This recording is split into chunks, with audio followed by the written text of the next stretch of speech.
Task Force Director Patrick Wright will kick off the meeting with opening remarks, which will then take us into a presentation on both the tracking system and the dashboard.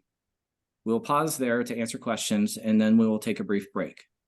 When you return from break, we will have breakout group discussions for about 30 minutes, where facilitators will guide you through discussion questions that will help us improve these tools to make them more useful to the work you and your colleagues do. Coming back together after the breakout groups, we'll take time to report out on some of the lessons learned from each group, which will be followed by a live poll to get your feedback on which recommendations to prioritize. And then we'll finish the presentation with closing remarks. Next slide, please. That wraps up the overview for today's meeting, and we're looking forward to the conversation. To start us off, I would like to introduce and welcome Task Force Director Patrick Wright to share opening remarks. Thanks, Nick. Appreciate that. I will be mercifully brief. I too want to thank Alan in particular for bringing us all together and to moving this important project along. I think, as most of you know, we released the initial dashboard a few months ago and are in the process now of trying to get as much comment as we can, with less of a focus, candidly, on what may count or may not count towards various targets, than information that'll be useful out there in the field.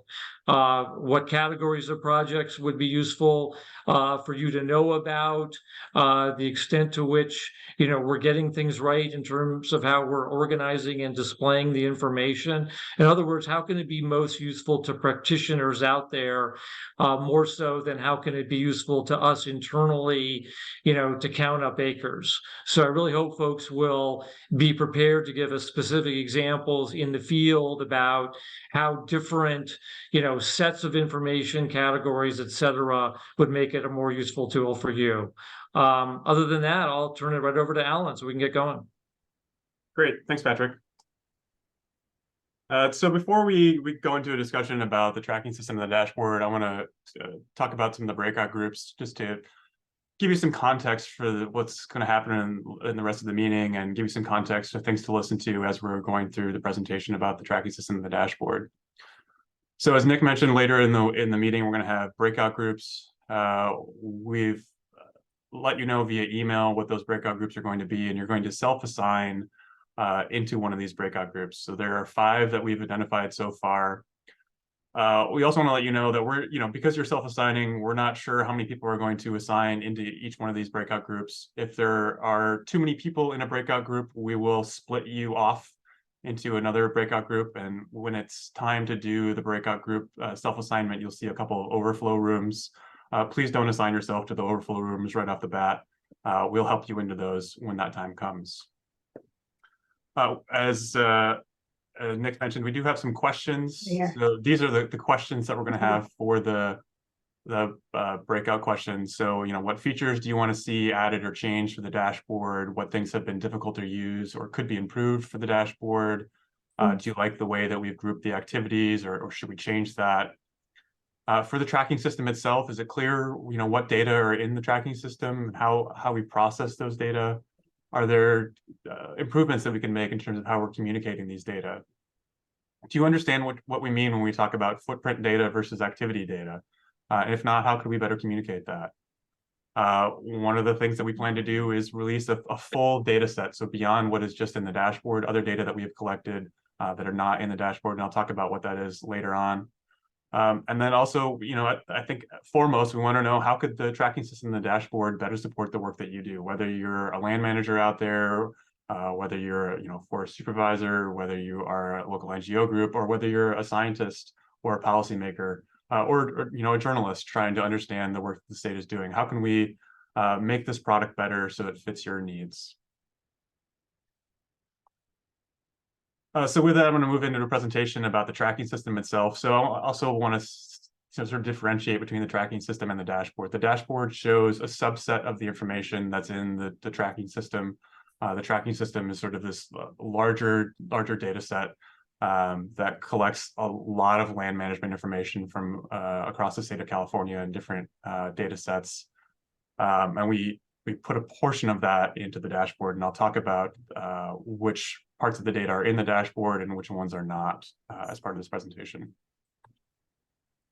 So treatment tracking, the goals, we wanted to assemble federal, state, local, and private data for a variety of purposes. One is just to support transparency so people can understand where all these investment dollars are going in terms of the fuels treatments, prescribed fire, other land management activities that are happening throughout the state, whether those be federal dollars or state dollars or local dollars or even other sources. We wanted to be able to facilitate planning and support fire suppression operations. We wanted to be able to provide data for assessing benefits and costs beyond just acres treated. It's great that we have these statewide targets for a number of acres that we want to treat, but we also know that that's not really the perfect metric, and we need to understand which acres we're treating, and we need to have a tool to be able to help us understand whether we're achieving the outcomes that we ultimately want to achieve.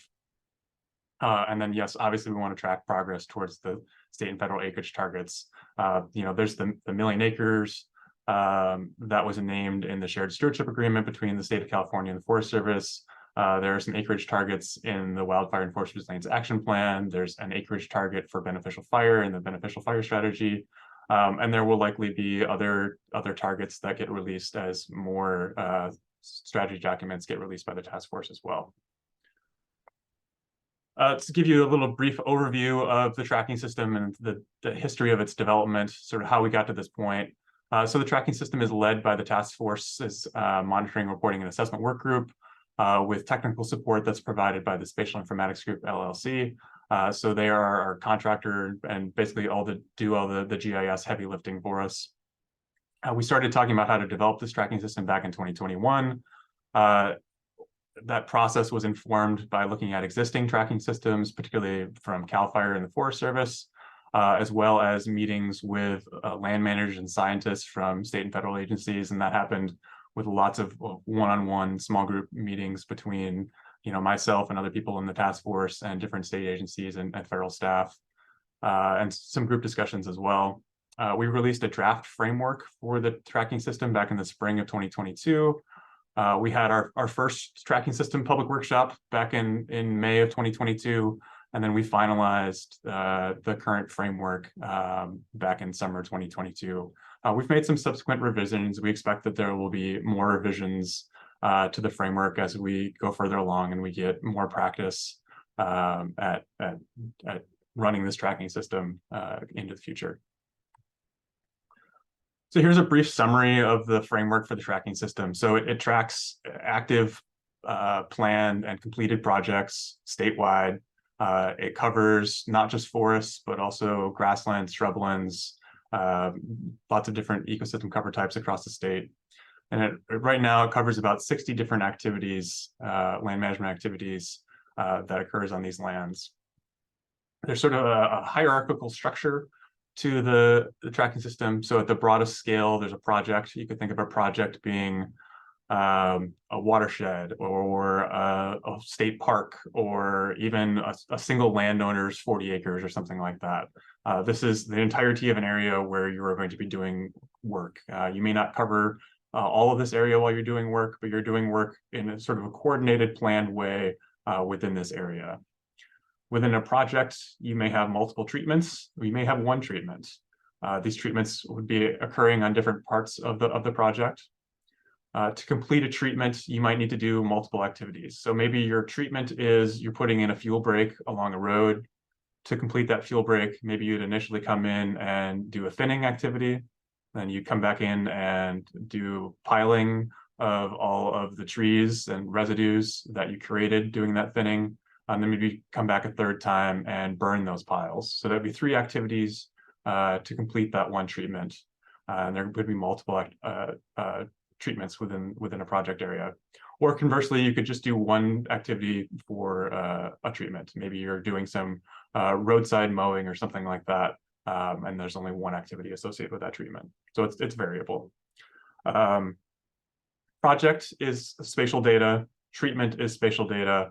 The activity data are just tabular. So within a treatment area, a polygon on a map, there's tabular data associated with it, which tells us the treatments that have been applied in that area. This is a list of all of the different activities that are in the tracking system right now.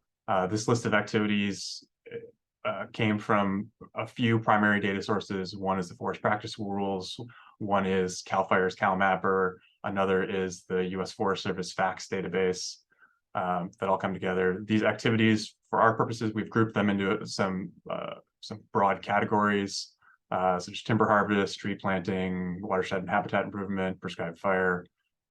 You can see there's quite a bit of specificity here in order to help people really understand what is happening on the ground with these treatments. So within each one of these layers, the project layer, the treatment layer, and the activity layer, our scheme contains a number of different attributes. So at the project layer, we collect information on the funding source, the administering organization, implementing organization, who reports the data, some contact information, start date, stop date, latitude and longitude. A similar set of information is available for treatment attributes. So we want to know, who is doing the treatment. We want to know the objective for the treatment. Why is this particular treatment happening on the landscape? Where is this treatment? Is there an estimated retreatment date? What is the status of the treatment? Is it active? Is it completed? Is it planned? Has it been canceled? We want to know the acreage of this treatment and also the ownership group of this treatment. At the activity level, we're also collecting information on who is doing the treatment, and who is funding the treatment, what the implementing org is, and there can be, at this level, multiple organizations that are funding the work, and multiple multiple organizations involved in completing the work as well. We also have a lot of depth in the activity field, so we collect the activity description. So activity description is the actual name of the activity that's happening, a unit of measure. So is it an activity that's measured in acres, or is it an individual tree, or miles, other things like that, tons, the quantity associated with that, the status, broad vegetation type for what type of vegetation is being treated. Is it a forest? Is it grassland?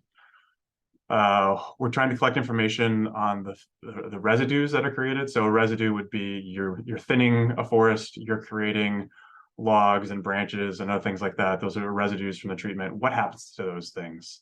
Are they left on site? Are they chipped? Are they burned? Are they hauled off for biomass and bioenergy purposes?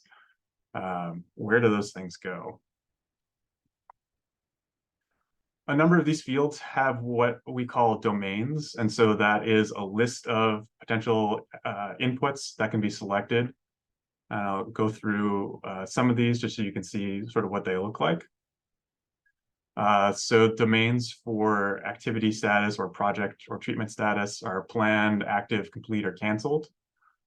Domains for broad vegetation type include things like forest, grassland, shrublands, wetlands. Ownership type is pretty broad. Is it federal ownership, state, local, private, NGO, tribal? We're not asking who the individual landowner is in this field. One thing that's important to talk about is where are we getting data from? So we've set up this scheme where we laid out all the information that we wanted to collect and how it would be structured. And then we're populating the scheme from a variety of different data sources that largely were pre-existing prior to the development of the tracking system. So we can put these existing data sets into different buckets. We have federal activity data that comes from the U.S. Forest Service Enterprise Data Warehouse, the FACTS database. We also have other data sets from the federal government, from BLM, Department of Interior, NPS. We have state regulatory data, such as the Prescribed Fire Information Reporting System from CARB. And then we also have a number of state activity data sets. So there's a data set from Caltrans. So there's the CalMapper system that I've already mentioned from CAL FIRE. And then, in part to support this interagency treatment tracking system effort, the California Natural Resources Agency has developed its own tracking system that conforms to the data scheme that we've developed for this task force tracking system. And that is collecting information from a variety of different state departments and conservancies that are involved in land management, either as landowners or organizations that provide grants and contracts to others to manage land.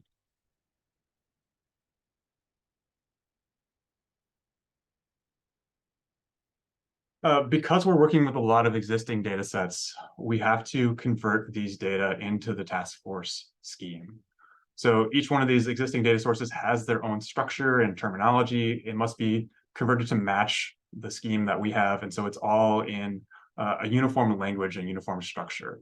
So, the CAL FIRE has their CalMapper system that they use to track their work. The Forest Service has FACTS, and they use that to track their own work. We need to bring these two together and get them to speak a common language so that we can put them all on the map and have them more easily understood by the audience. So just a simplified version of this, we have a conversion process. We map all the attributes in the source data set. So we look at the Forest Service data, for instance, and we have conversations with the Forest Service staff, to help us understand what we're looking at. We develop a crosswalk for that data set to say, X over here in the Forest Service data set equals 1 over here in the task force tracking system. We pull that data into a database. We enrich those data with some attributes from GIS, and then we transform that enriched data set into the task force scheme. And it's important to note here that not all of the attributes in the task force scheme that I just went over are found in these source data sets. These source data sets were developed for a variety of different purposes. Because a number of them are national data sets, we don't necessarily have the power to say, hey, Forest Service or Bureau of Land Management, whoever, please change your reporting structure to conform to what we're doing over here in California. So we have to work with the data that we have and the structure that it already has in its native environment. And so we try to fill in some of these missing attributes, and some of them we can fill in via GIS analysis. So we can fill in attributes like what county it is in the wildland urban interface, what ownership group does it have, what vegetation type is there.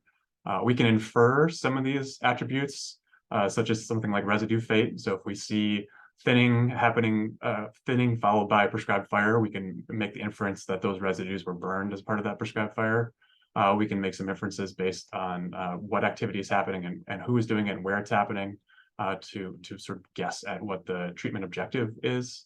But there are also a number of these attributes that are just left blank because we don't want to make assumptions about what those inputs and what those data might be for a particular activity on the landscape. This is a deeper dive into what that conversion process looks like. That was created by the Spatial Informatics Group, our GIS contractor.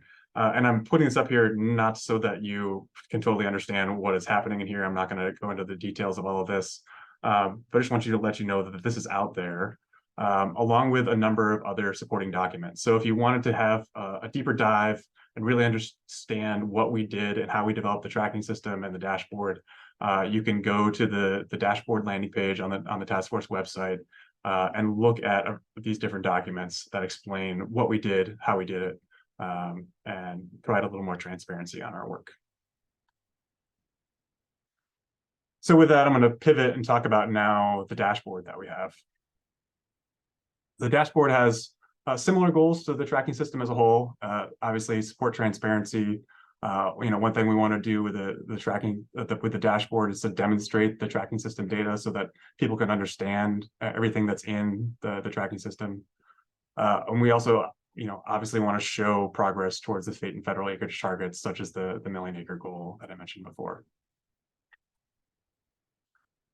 As Patrick mentioned, we released the beta version of the interagency treatment dashboard earlier this year, back at the August task force meeting. This is the landing page you see. The dashboard right now shows acres of work done in calendar year 2022 from active and completed treatments. And it is data on work that's implemented by the state, the federal government, and timber industry. I mentioned earlier that not all of the data that's in the tracking system is in the dashboard, so there's a bit of a filter process that happens here. So all of the data that from those variety of sources goes into the tracking system. Some of it gets removed out before it goes into the dashboard. The stuff that is in the dashboard, as I mentioned before, is that work that was done in 2022. It's work that is counted in acres, and it's work that was done by the state government, federal government, or timber industry. So what gets pulled out are activities that are in units other than acres.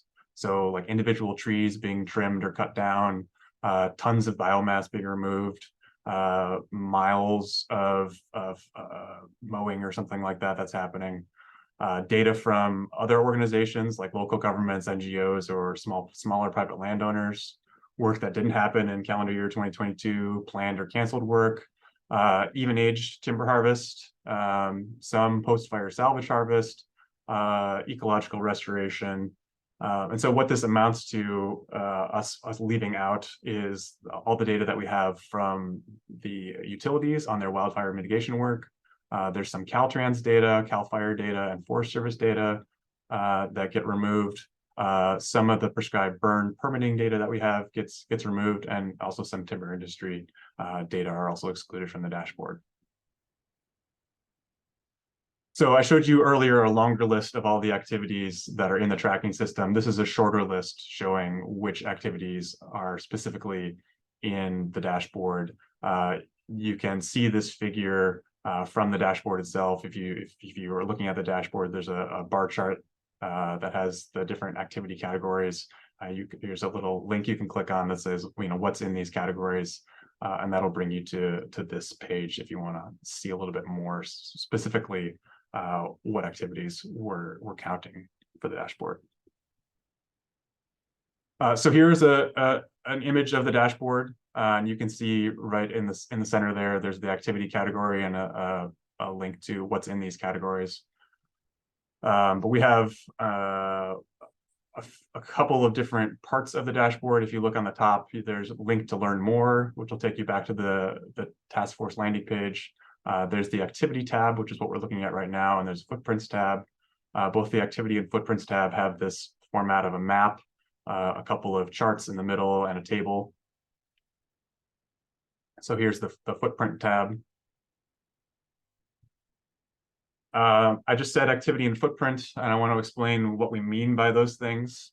So here's a diagram of a couple of hypothetical treatments just upstream on the American River from where I am in Sacramento. This is over by Auburn. So you can imagine this red polygon is 70 acres. It's a treatment area that the land manager there is going to do 40 acres of mastication, and that happened in calendar year 2022. There was a number of 30 acres there that would cover the whole 70 acres of thinning that was planned for 2023, but it's just in the planning stage. It hasn't been implemented yet. So there, the activity acres is 40 acres and the footprint acres is 40 acres. What we're trying to communicate with footprint acres is the actual geographic area that was touched, the acreage that was touched by treatment in a particular area. You may visit an area more than once during a particular calendar year, and you may do, each one of those entries may cover the whole of that treatment area, but we're only counting the geography with the footprint. With this second polygon over here, this yellow or gold polygon, we have a 200-acre treatment area. Here, there was one activity that happened that was thinning across all those 200 acres, and that was followed in that same calendar year of 2022 by 200 acres of broadcast burn. Here, the activity acres is 400 acres, and the footprint acres is 200 acres. So only 200 acres was touched. We're calling that our footprint. The activity, because we had to touch each one of those acres twice, we're calling that 400 acres of activity. It's important, I think, to communicate both of these metrics. They tell us different things that are important. The footprint, as I mentioned before, talks about the geography, how much of the landscape is actually being touched in any given time period. And the activity is, basically the level of effort. how much, and that is really directly tied to staffing required, money required, other inputs like that that are going to be required to complete all this work out on the landscape.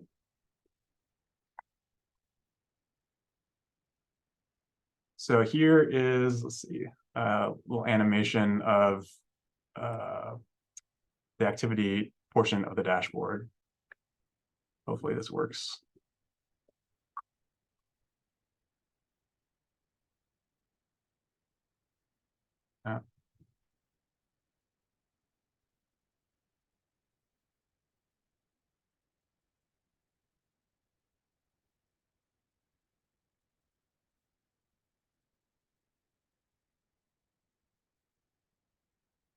So this cannot play media. Well, let's just roll that and keep going to the next screen. Yeah, that's too bad. So if you go to the dashboard, you can go to the dashboard. If you go to wildfiretaskforce.org and you click on the banner for resources, one of the drop-down menus is the dashboard. And you can go there and you can see that all of the components of this dashboard are interactive. So if you click on the bar chart, it will filter the map to show the data that's in the bar chart. It'll also filter the pie chart, and it'll filter the table as well. So you could click on CAL FIRE, you could click on prescribed fire, and that would filter the map and the pie chart to show you just where CAL FIRE is doing prescribed fire in 2022. One thing I want to point out with the activity data are the timber company data that we have. So right now we only have non-spatial data for the timber company work. They provided that to us, but they did not provide us spatial data on where they were doing work. They just provide us, basically a spreadsheet of all the acreage that they were doing. We wanted to represent that on the map, but we didn't want to include it in the map because we didn't know exactly where it was occurring. So we put it off to the side out in the ocean, so you can see what it looks like, see the activities that are being reported by industry, and we can include them in the total amount of work that's happening out on the landscape. But we wanted to be totally transparent about the level of information that we had from industry at this point. Let's see if this one works. Nope, that one's also not working either.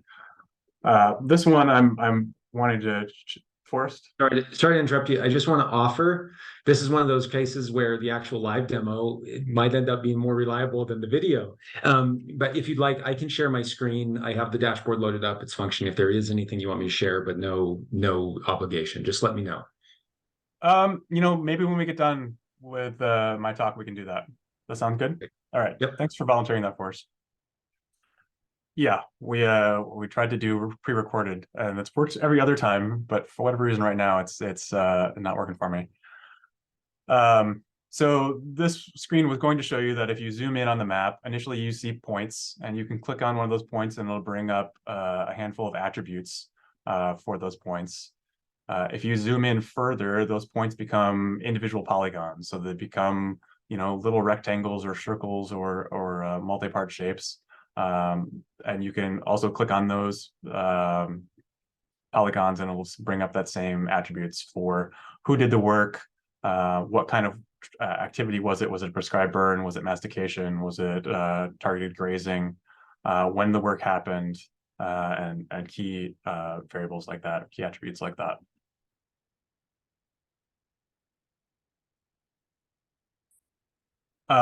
As I mentioned before, there's a landing page on the task force on the task force webpage. You can find all the supporting documentation that I mentioned earlier there. You can find access to the data there. So we have data available in a couple of different ways right now. There's a feature service that you can use to access the data. There's also a geodatabase that you can download.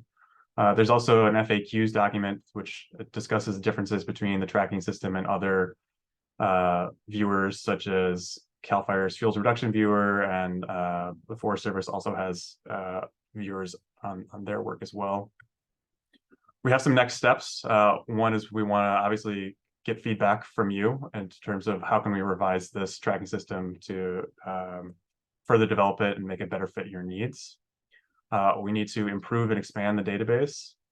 We have some gaps on the state side in terms of getting more complete information on what all of the state departments and conservancies are doing. This is particularly true for organizations that do their work via grants. It's great that we've developed this scheme, but if you didn't already ask your grantee, way back when you signed that grant agreement, that to provide all this detailed information, they don't necessarily have the staffing and resources to provide those data, or haven't been in the habit of providing those type of data. So it'll take a little time for us to get good information on all the state activities that are happening. We need to improve timber industry data. We'd love to get it to the same spatial resolution and spatial attributes that we have for the rest of the data in the system. We need to improve data on plant treatments. There's really good data on work that's active and work that's been completed. There's less data available across both the state and federal governments on work that's planned into the future. We also want to expand the data to collect information from tribes, local governments, and NGOs. That was part of the original aspiration that we've had for the system. We've prioritized state and federal work and timber industry work because those are the largest data sets that will give us the most complete picture fastest. But we don't want to neglect the very important work that tribes, local governments, and NGOs are doing out on the landscape. We plan to update these data quarterly, so within the dashboard. So it doesn't necessarily mean that all of the data will update quarterly. There are different cadences for updating the data in the native reporting systems. So, the Forest Service FACTS data, I think, are updated weekly. CalMapper data, I believe, are updated monthly. But we're asking the rest of the California Natural Resources Agency to provide us updates on their data semi-annually. So not every data source will refresh when we do a data update for the dashboard, but there will be new data every quarter. We're going to do an annual summary report in 2024, targeting the first half of 2024 to do that. And that will be a look back at everything that was happened in 2023. So at that point, we'll have 2022 and 2023 data. In the future, we want to release the full tracking system database and do that in 2024. So that would include all the data that was excluded from the dashboard. So all the utility data, stuff that was not in acres, other data sources that we have on work done by local governments or other entities. And then we also want to release data further back in time, going back before 2022. I think we're going to do question and answers. Forrest, can you quickly pull up the dashboard and do share screen real quick?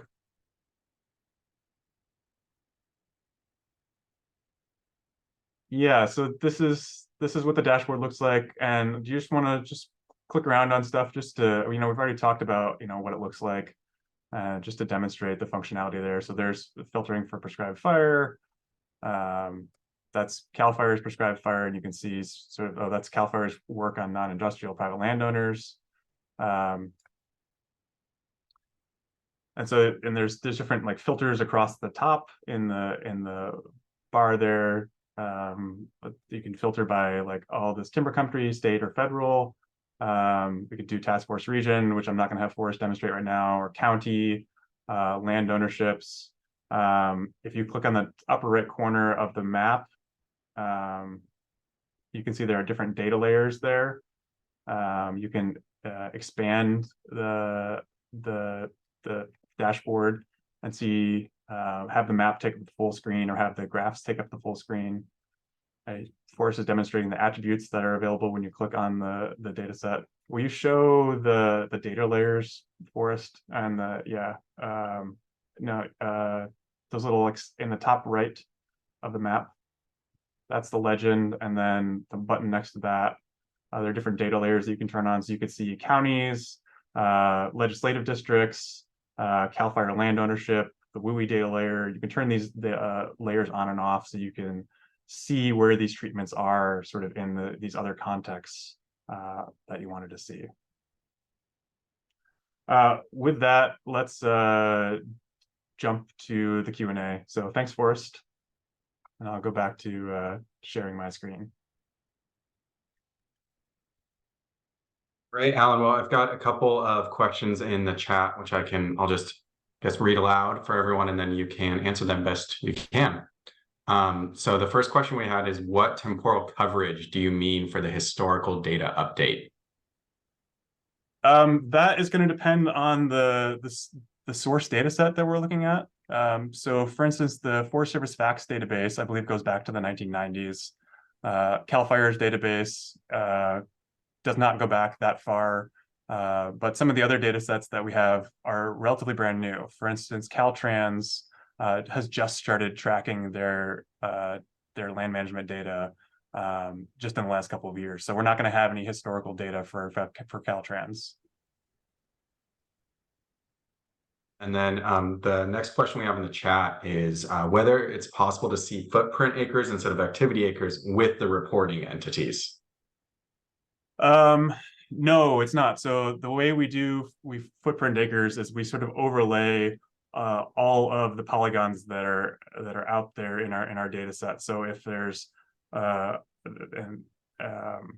then we sort of like flatten those polygons to one layer on the landscape. So when we flatten those polygons, we lose some of the attribute information, such as who did the work or even what work was occurring in that particular area. We just know that work was done in that spatial area, and it may represent multiple treatments, could be multiple treatments done by different agencies. So for instance, CAL FIRE may be reporting some acres of thinning that they did, and maybe the Forest Service came in later that year and did a prescribed burn on that same piece of ground. We just see that geographic area was treated, and that is what the footprint analysis is showing. So it doesn't it's a conservative analysis meant to really convey what we touched on the landscape, but in the process of creating that conservative analysis, we lose some of the attributes associated with that. Thanks. Next question we have is, are the data in the dashboard accessible to download? And if so, where?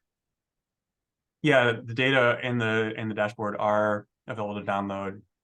If you go to the task force landing page, wildfiretaskforce.org, and then, like I said before, click on the banner under resources, it'll take you to the dashboard page. And if you scroll down, you'll see links to a feature service and links to a geodatabase that you can download and play with the data, analyze it to your heart's content. Great. And then is there a timeline for the added plan treatments for local tribal NGO data? No, there's not. We've been having conversations with NGOs and having conversations with, for instance, the California Association of RCDs and how to get their data into the tracking system.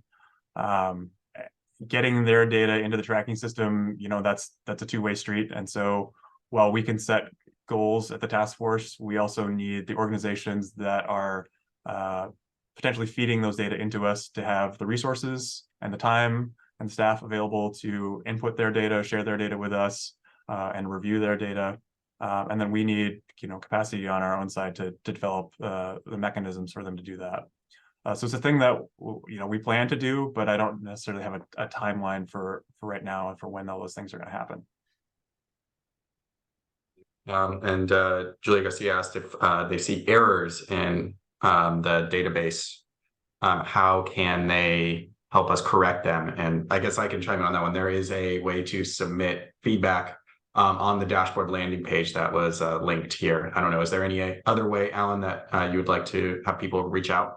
No, that's a great way. And that also raises a really good point in that, we are aggregating a lot of existing data sets. And so we are taking these data relatively at face value from the agencies that are providing the data to us.